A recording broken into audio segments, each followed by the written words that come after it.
mistakes are unique to Thailand, but they're more relevant here than anywhere else. 3 mistakes might not seem like a lot, but if you can avoid them, you will save a ton of money. Here we go. Number 1, trying to buy interest.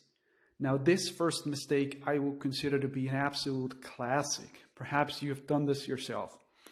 And it happens when a guy thinks that he doesn't need to shower or bother with basic grooming. And you know what? Dressing well is totally overrated.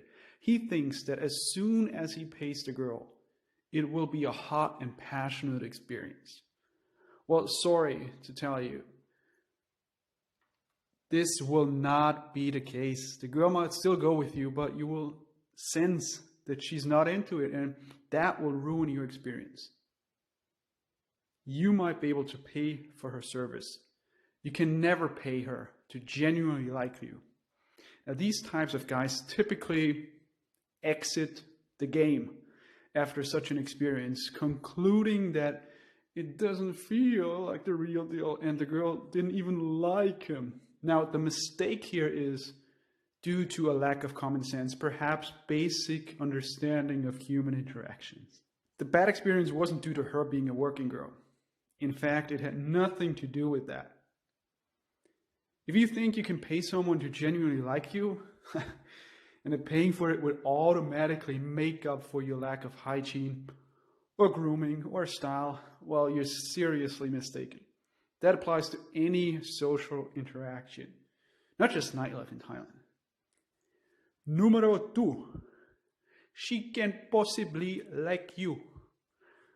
The second mistake is similar to the first one, but it's the complete opposite. The guy from the first example thinks paying a girl means she automatically likes him.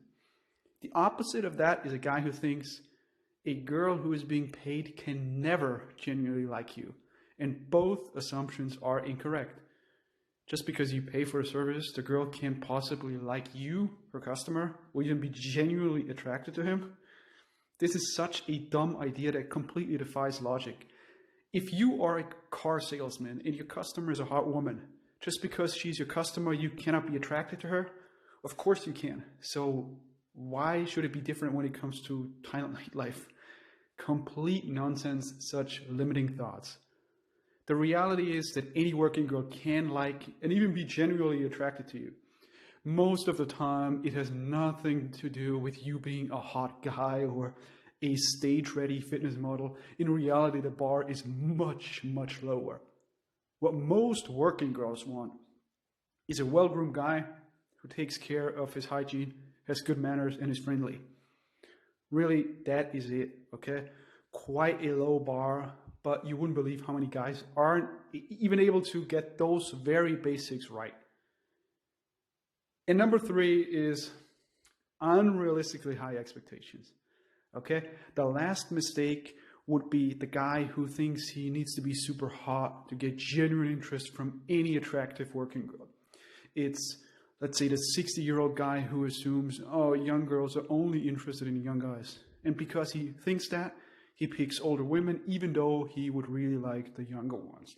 He goes for what he thinks is realistic and attainable. To such a guy, I would say, you know what? Forget it. Stay home. Don't even go to Thailand if you have such an attitude. Listen, if you take a flight across the globe to have, an epic Thailand experience, you better raise your standards before you board the plane. You need to tell yourself, my way or the highway. That's the right attitude in terms of going for what you really want. I mean, what is the point of going to Thailand and you spend money and time only to go home with women you don't like 100%? You should be brutally honest with yourself in regards to what you want and then go for exactly that. If there's a 40-year age difference between you and the girl you find attractive, so what? Fuck it. I can tell you one thing. If you're a 60-year-old guy walking around with a hot babe, it will only be other women who tell you that you're a creep. Because every other guy, and especially a young guy, they will think, damn, when I'm that old, I want to be like him and also be with a young babe. So what is the solution to those mistakes? It's quite easy. You need exactly two things to avoid making those mistakes. First, you need to educate yourself. Then you will understand how everything works and that yes, nothing is unrealistic. You can have it all, especially if you're willing to pay. Secondly, you need to get in some experiences, not just one experience and then say, oh, it's good or bad, but a dozen intimate experiences, and then you will start to truly understand and enjoy those single man playgrounds.